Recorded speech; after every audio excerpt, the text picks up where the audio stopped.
그들이 사도의 가르침을 받아 서로 교제하고 떡을 떼며 오로지 기도하기를 힘쓰니라.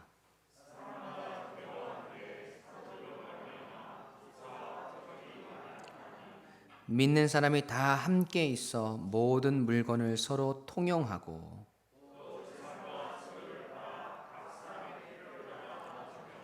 날마다 마음을 같이하여 성전에 모이기를 힘쓰고 집에서 떡을 떼며 기쁨과 순전한 마음으로 음식을 먹고 하나님을 찬미하며 또 온 백성에게 칭송을 받으니 주께서 구원받는 사람을 날마다 더하게 하시니라.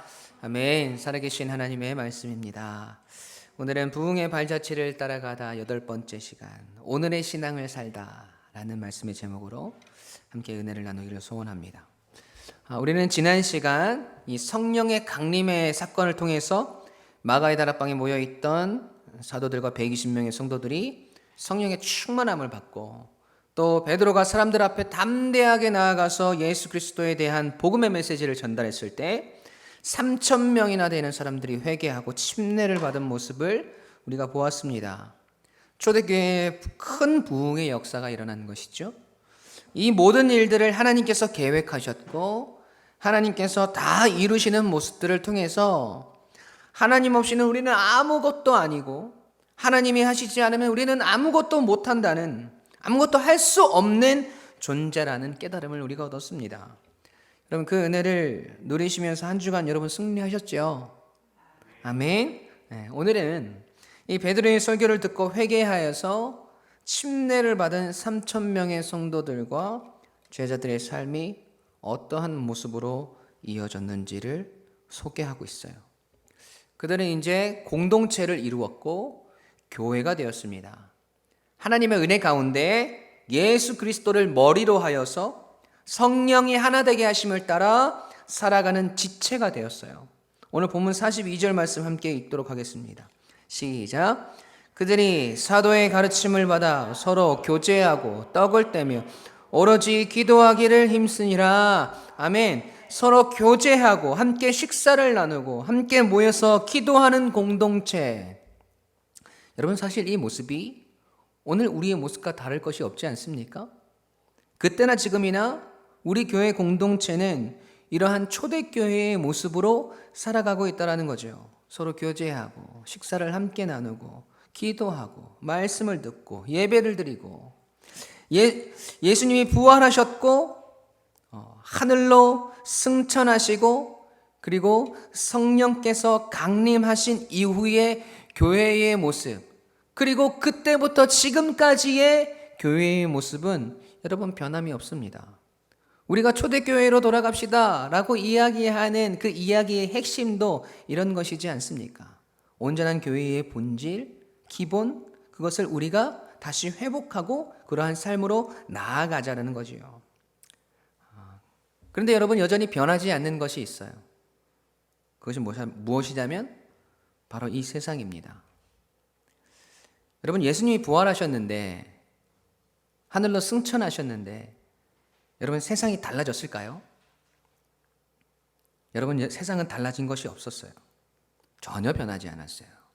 예수님 당시에도, 그리고 성령이 강림한 그 시대에도, 그리고 우리가 살아가고 있는 오늘날에도 여러분, 세상은 여전히 변함이 없습니다. 아니, 오히려 더 악해져 가는 것만 같습니다. 그러니까 예수님이 부활하셨다고 이 세상이 변한 것이 없다는 거예요. 그런데 완전히 변한 것이 하나가 있어요. 예수님의 사역, 예수님의 부활, 성령의 강림이 이루어낸 가장 위대한 결과와 열매는 바로 우리 인간의 변화입니다. 여러분, 세상 사람들은 언제나 세상 탓을 하죠. 이 빌어먹을 놈의 세상, 거지 같은 놈이 나라, 이런 말을 한단 말이죠. 자신의 변화는 기대하지 않으면서 이 세상이 더 나아지기를 기대합니다. 여러분, 그 기대와 소망은 날이 갈수록 우리에게 실망감만 안겨줄 뿐이에요. 그러나 우리 기독교는, 성도는 이 세상 사람들과 전혀 다른 생각과 전혀 다른 고백들을 하며 살아가죠. 나는 완전히 새로운 피조물이 되었습니다. 나는 이제 새 사람이 되었습니다. 죄의 노예였고 세상의 종이었던 내가 이제 하나님의 자녀로 새 생명을 얻었습니다. 하나님을 믿지 않는 사람들은 절대로 할 수 없는 표현들이에요. 그렇게 새롭게 지음받은 우리는, 초대교회 성도들은 여전히 변하지 않는 그 세상에 던져집니다. 교회로, 성도로서 변하지 않는 그 세상에서 살아가고 있다라는 거죠. 여러분, 그 속에서 우리는 성령의 사람으로서 어떤 새로운 삶을 살아야 할까요?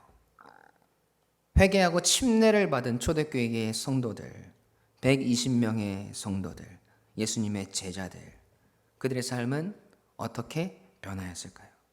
그 해답을 오늘 말씀을 통해서 찾게 되시길 주님의 이름으로 간절히 축원합니다. 첫 번째로 우리 인생의 최고의 가치를 우리는 발견해야 합니다. 함께 읽어볼까요? 시작. 아멘. 여러분, 교회를 어느 정도 다닌 사람이라면 오늘 사도행전의 사건을 모르는 사람들은 거의 없을 거예요. 성령의 충만함을 받은 교회, 그 교회 안에서 일어나는 일들을 보면서 우리도 참 많은 동기부여를 받습니다. 여러분, 그 모습이 어떤 모습이에요? 44절, 45절 함께 읽습니다. 시작. 믿는 사람이 다 함께 있어 모든 물건을 서로 통용하고 또 재산과 소유를 팔아 각 사람의 필요를 따라 나눠주며. 아멘.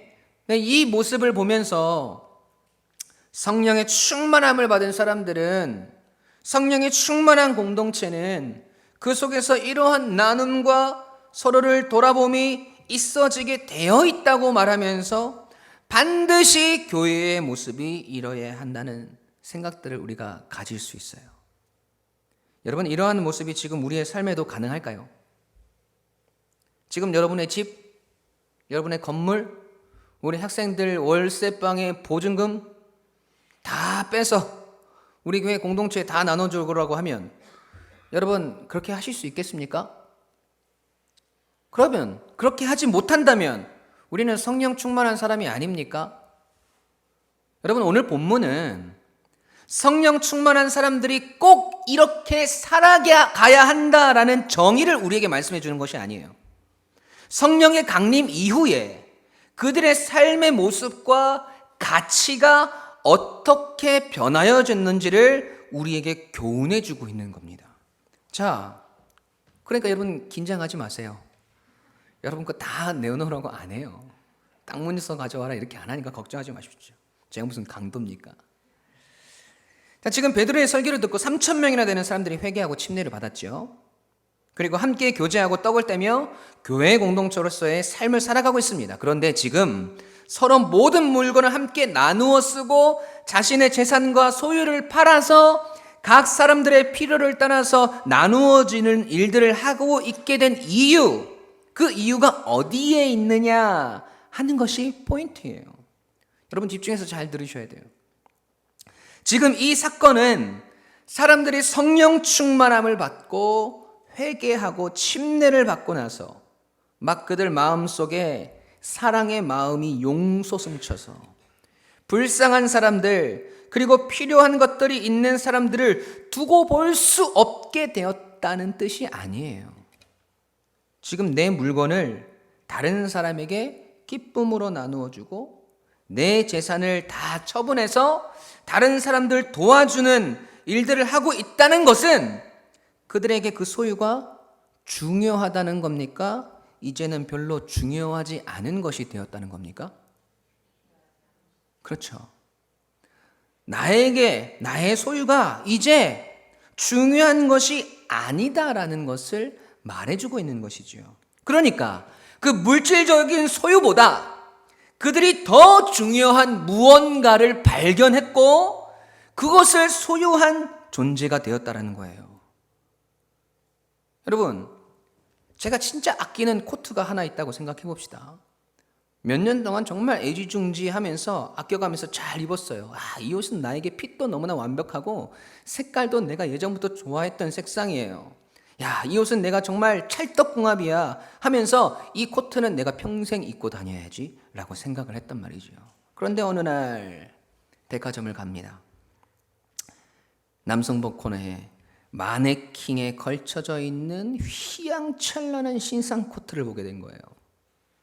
여러분 그걸 보는데 막 가슴이 뛰기 시작해요. 콧구멍이 막 벌렁벌렁거려요. 내 마음이 그 코트로 확 쏠려버렸습니다.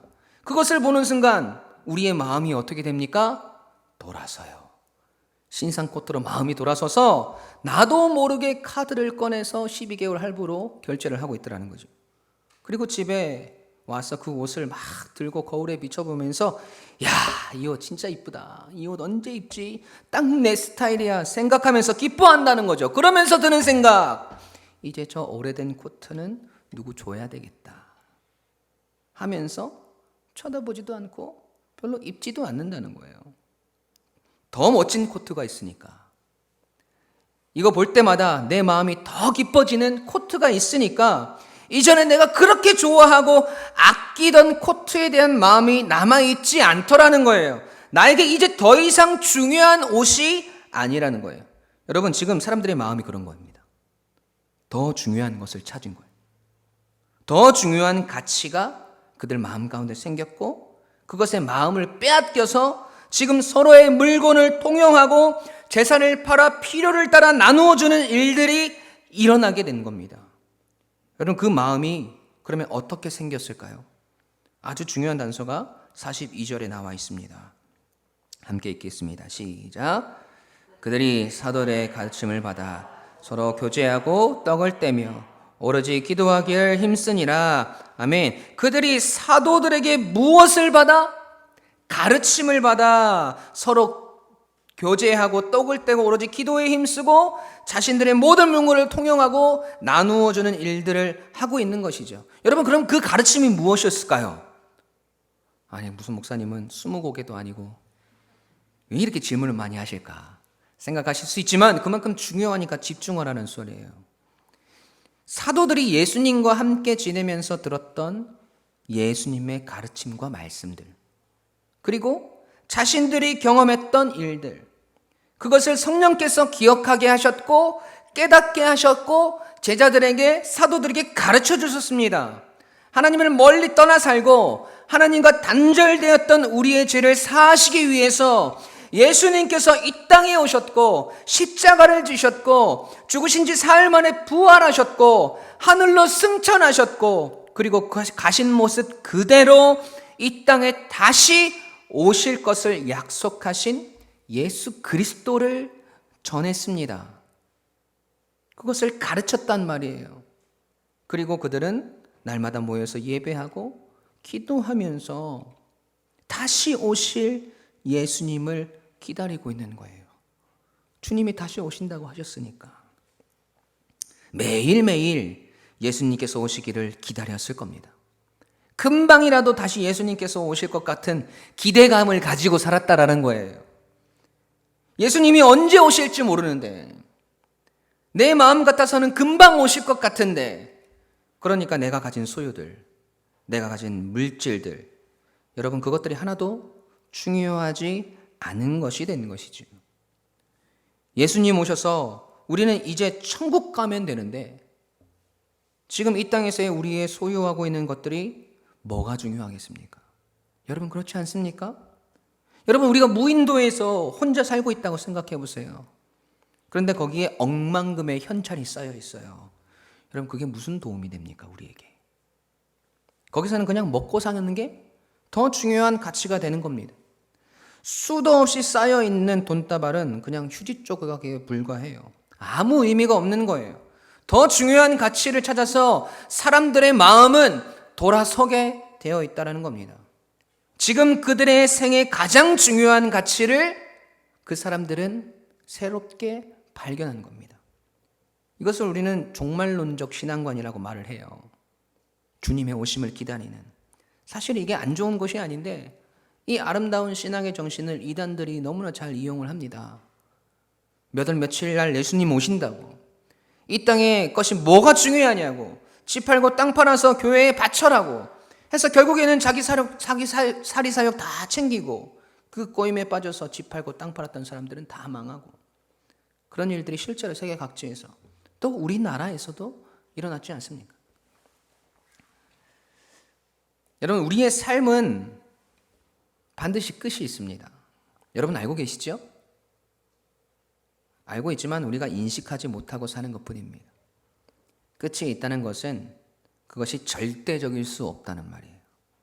그렇기 때문에 교회 공동체나 성도 개인의 삶이나 우리의 삶은 그 지향점이 늘 종말을 바라보고 살고 있는 것입니다. 언젠가는 나와 개인도 또 이 역사도 끝나는 시간이 온다는 말이에요. 마침표가 찍어지는 시간이 반드시 온다는 얘기지요. 이것은 시간의 문제일 뿐이지 반드시 우리가 경험하게 되는 일들입니다. 이 초대교회 사람들도 그러한 마음으로 하루하루를 살았기 때문에 더 중요하고 영원한 가치, 절대적인 가치를 찾았기 때문에 이 세상에 유한하고 비본질적인 것에 대한 마음들을 내려놓을 수 있었던 거예요. 그런데 이때는 가능했는데 이러한 신앙의 원리가 오늘 사는 우리 그리스도인들에게 통용되지 못하는 이유가 무엇일까요? 원리는 같은데 우리는 아직도 이론은 그렇게 생각하고 있지만 우리의 삶의 모습을, 우리의 삶의 내용들을 들여다보면 이 땅이 영원한 것처럼 우리가 죽지 않을 것처럼 그렇게 붙들고 놓지 못하고 살아가기 때문 아닐까요? 여러분 오해하지 마십시오. 성경은 우리의 소유가 많은 것, 우리가 부한 것을 죄라고 말하지 않아요. 이 땅을 살아가기 위해서 우리가 물질을 축적하고 하는 것을 죄라고 하지 않는다고요. 죄이기 때문에 초대교회 사람들이 그것을 다른 이들에게 나누어 준 것이 아닙니다. 우리의 소유는, 우리의 부는 우리 인생을 살아가는 하나의 수단일 뿐인 거예요. 그런데 문제는 그 소유를 삶의 목적으로 삼고 살아가려고 하기 때문입니다. 그 소유가 우리 인생의 가장 중요한 가치가 되어가기 때문에 백화점에서 신상 코트의 마음을 뺏겨버린 것처럼 그것의 마음을 빼앗겨서 하나님을 바라보지 못하기 때문에 죄가 되는 거예요. 그 소유의 가치가 우리의 마음을 흔들기에 가장 쉽고 좋은 것이기 때문에 사탄도 이것을 이용해서 우리를 늘 무너뜨리려고 합니다. 여러분, 우리 그리스도인의 인생의 최고의 가치는 여러분 이 땅의 것이 아니에요. 주님이 이 땅에 오셔서 이 땅을 심판하시고 우리는 하나님 나라로 들려져서 영원히 하나님을 예배하며 행복하게 거할 저 하늘에 우리의 삶의 가치가 있습니다. 이 땅을 살아가고 있지만 우리의 가치는 하늘에 있다는 거예요. 그 사실을 잊지 않고 오늘을 사셔야 합니다. 주님이 오시는 그날까지 우리의 생이 이 땅에서 다하는 그날까지 흔들리지 않고 다른 것에 우리 마음 뺏기지 않고 끝까지 그 마음과 믿음을 붙들고 살아가셔야 합니다. 다시 한번 말씀드리지만 여러분, 초대교회 성도들이 서로 물건을 통용하고 재산과 소유를 팔아서 각 사람의 필요를 채워줬기 때문에 우리도 초대교회를 닮아서 그러한 삶을 살아가야 한다고 성경은 오늘 우리에게 가르치는 것이 아니란 거예요.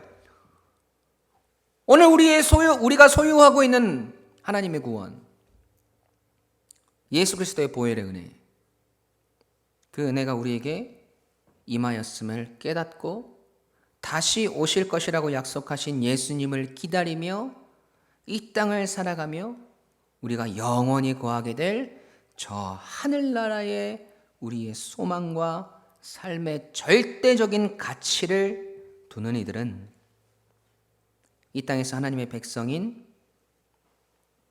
우리에게 중요한 것과 중요하지 않은 것을 명확하게 분별하며 살아갈 수 있게 되는 것입니다. 질문 하나 드릴게요.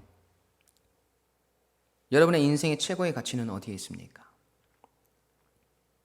아니, 좀 더 구체적으로 오늘을 살아가는 지금 여러분의 인생의 최고의 가치는 어디에 있습니까? 여러분의 인생의 성공인가요? 건강입니까? 좋은 직장에 들어가는 것입니까? 좋은 아파트를 마련하는 거예요? 많은 부를 축적하는 것입니까? 이름을 널리 알리는 사람이 되는 것입니까? 그런데 여러분, 내일 주님 오시면 그게 다 무슨 소용이에요? 내일 하나님은 우리의 생명 거두어 가시면 그것이 우리에게 무슨 유익이 있나요? 여러분, 그럼 도대체 하나님은 여러분 인생에 어디에 계신가요? 저 구석에 밀려나 있지는 않습니까? 사랑하는 유광침례교회 가족 여러분, 오늘 여러분의 삶에서 가장 중요한 가치를 어디에 둘 것인지 잘 생각하셔야 합니다. 바로 지금을 영원한 하나님 나라를 소유한 백성으로 사셔야 합니다. 내일 당장 예수님이 오셔도, 내일 우리의 생명이 다하여도 하나님 앞에서 떳떳하고 칭찬받을 만한 인생일 수 있도록 오늘 나의 삶의 가장 중요한 가치와 가장 중요한 소유가 하나님이 되시길 주님의 이름으로 간절히 축원합니다. 두 번째로, 우리는 우리의 인생의 내용이 달라져야 한다는 겁니다. 함께 읽어볼까요? 시작. 아멘. 인생의 내용이 달라져야 합니다. 초대교회 성도들의 가장 놀라운 변화가 그들의 삶의 가장 중요한 가치가 바뀐 것이었죠. 하나님으로 그들의 삶의 가장 중요한 가치가 바뀌었기 때문에 그들의 물건과 자신의 소유를 팔아서 사람들에게 나누어 주는 것이 내 인생에서 중요한 것이다, 중요하지 않은 것이다? 더 이상 나에게 중요하지 않은 것이다. 나의 소유는 이제 더 이상 나에게 중요하지 않다. 두 번째 그들의 큰 변화는 그들의 삶의 내용이 달라졌다는 거예요. 46절 말씀 함께 읽습니다. 시작.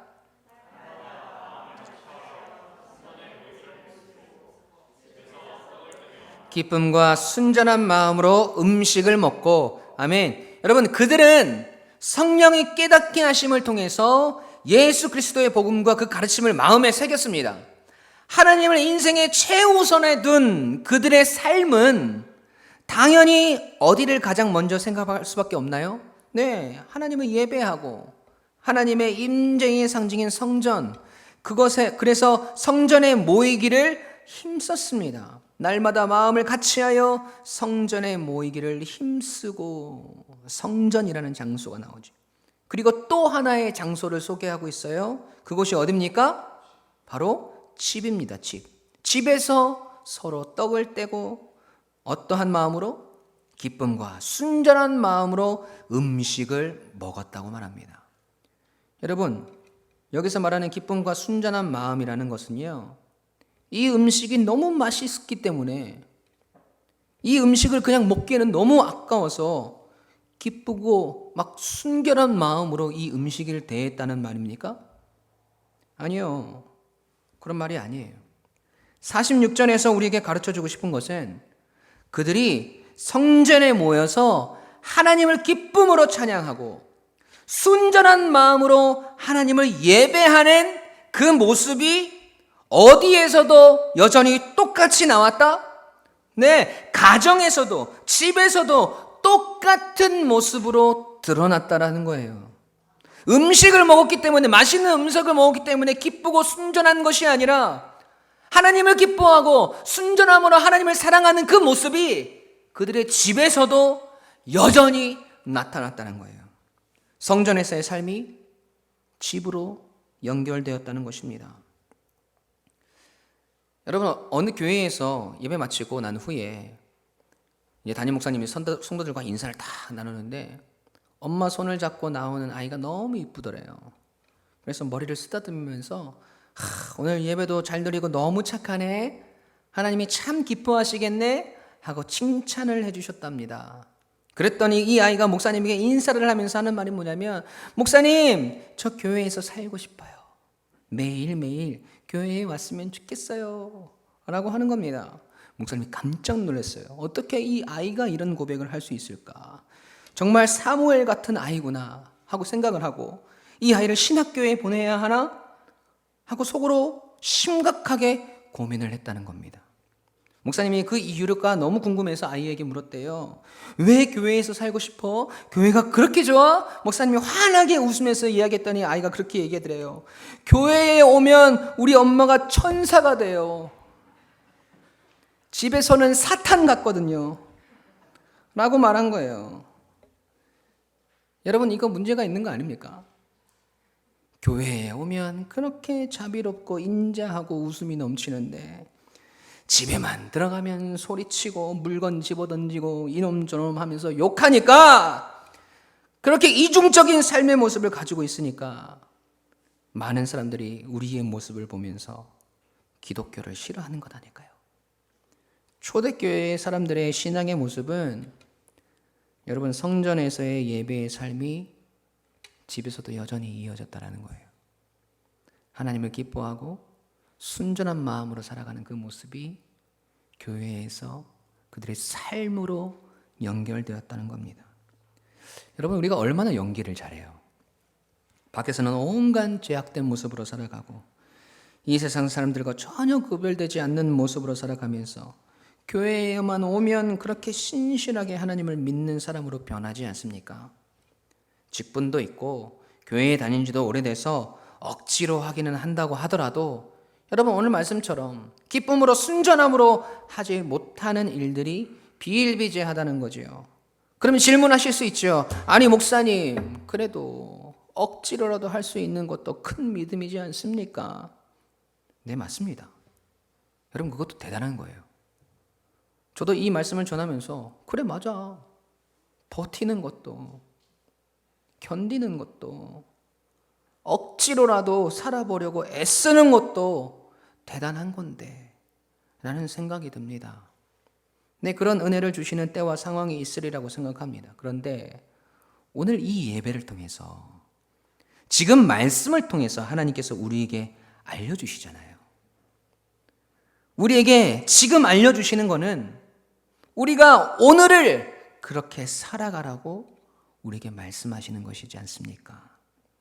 네가 상황이 되고 여건이 되고 네 마음에 내키면, 네 믿음이 조금 더 성장하면 그때 가서 이 말씀에 순종해라 하는 것이 아니라 지금 당장, 내일부터, 아니 지금 우리가 예배를 마치고 돌아가서 당장 우리의 가정에서, 우리의 삶의 자리에서 이러한 모습으로 우리가 살아가기를 바라시는 것 아니겠습니까? 여러분, 안 그러면 지금 이 말씀 주실 이유가 없잖아요. 안 그러면 우리가 여기서 말씀 듣고 있을 이유가 없잖아요. 그냥 우리 듣기 편하고 칭찬해주고 듣기 좋고 복받으라는 말씀들 인터넷에서 찾아서 그냥 들으시면 되잖아요. 그런데 하나님이 오늘 여러분의 발걸음을 왜 유광침례교회로 인도하셨겠습니까? 오늘 이 말씀을 들으라고, 오늘 이 말씀을 살아가라고 이곳으로 부르시고 이 말씀을 듣게 하시는 겁니다. 여러분, 저도 미치겠어요. 저도 우리 성도들에게 하나님께서 여러분에게 축복하실 겁니다. 하나님은 여러분을 사랑하셔서 꼭 여러분을 형통하게 해주실 것입니다. 여호와는 우리에게 복을 주시고 우리를 끝까지 창대하게 하시리라 믿습니다. 이런 말씀 드리고 싶거든요. 그런데 사도행전을 통해서 주시는 하나님의 말씀은, 하나님 주시는 깨달음은 계속해서 우리에게 질문을 던진다는 거예요. 당신은 과연 성령의 충만함을 받은 사람입니까? 당신은 성령의 가르침을 따르는 상도입니까? 당신은 하나님을 당신의 인생의 최고의 가치를 여기십니까? 아니면 다른 것입니까? 하나님을 기뻐하고 순전한 마음을 바라보는 그 모습이 여러분의 가정에서, 삶의 자리에서도 여전히 똑같이 드러나고 있습니까? 이런 질문을 던져주니까 그 주시는 감동체가 안전할 수 없다는 거예요. 제가 하고 싶은 대로 말하면 여러분 그거 직권남용이잖아요. 그러니 우리 목사님은 맨날 뭐라 하기만 하고 사랑이 없나 봐 라고 말씀하시지 마세요. 여러분, 이게 담임 목사로서 여러분을 가장 사랑하는 방법입니다. 그 사랑으로 여러분을 권면합니다. 오늘 여러분의 하나님의 자녀다운 모습이, 성령 충만함을 받은 모습이 여러분의 삶의 자리에서도, 여러분의 가정에서도 여전히 열매 맺게 되기를 바랍니다. 겉과 속이 다른 그리스도인이 아니라 속에서도 그리스도의 사랑이, 겉으로도 그리스도의 사랑이 충만한 삶이 되시길 간절히 바랍니다. 뼛속까지 그리스도인다운 여러분의 인생이 되기를 간절히 바라요. 그렇게 우리가 이 땅을 살아갈 때 여러분 어떤 일들이 일어나는 줄 아세요? 본문 47절 말씀입니다. 함께 읽습니다. 시작.